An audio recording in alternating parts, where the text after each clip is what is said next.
A little shift in the way you look at things every day can really, really blow your mind and change your life forever.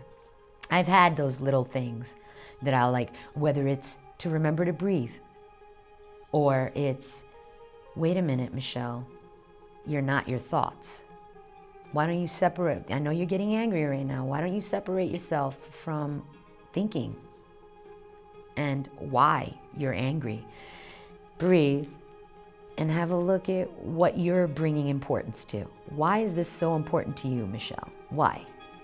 The little things like that, I tell you, man, it's like taking spirituality and placing a rational common sense to it that is blatantly obvious when it's said to you, but like you look at it and you're like, wait a minute, I can't believe I lived my life this whole time without recognizing that aspect of human consciousness. That's what Eckhart Tolle does to me with his books. When I heard about the book, Milton's Secret, trying to translate this type of consciousness to the conventional wisdom of the world, I was like, I'm in. Totally down with that, man. That's definitely a beautiful vibe to pass on. It's just at the end of the day, it's perspective shift.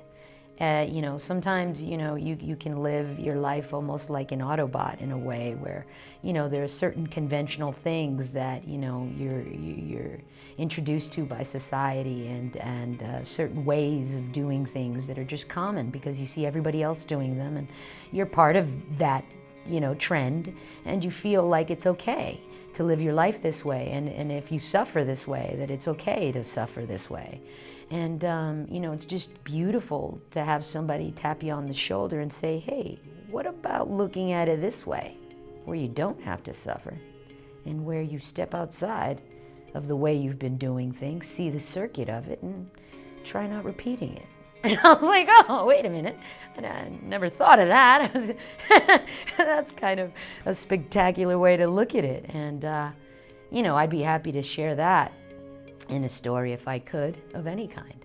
So if I could be part of telling that truth to anyone, or seeing the world from that perspective, I'd love to share that.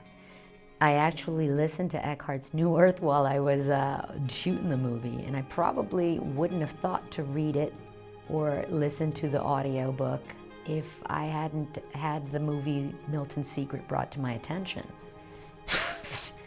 I listened to that darn audiobook and I gotta say, I am blown away. The guy is just like, he gets it on a macrocosmic scale, on a microcosmic scale. So the process of making the movie actually brought me to listening to this book, and that's what I'm taking away from it. And it's a beautiful, I think, evolutionary milestone in my life.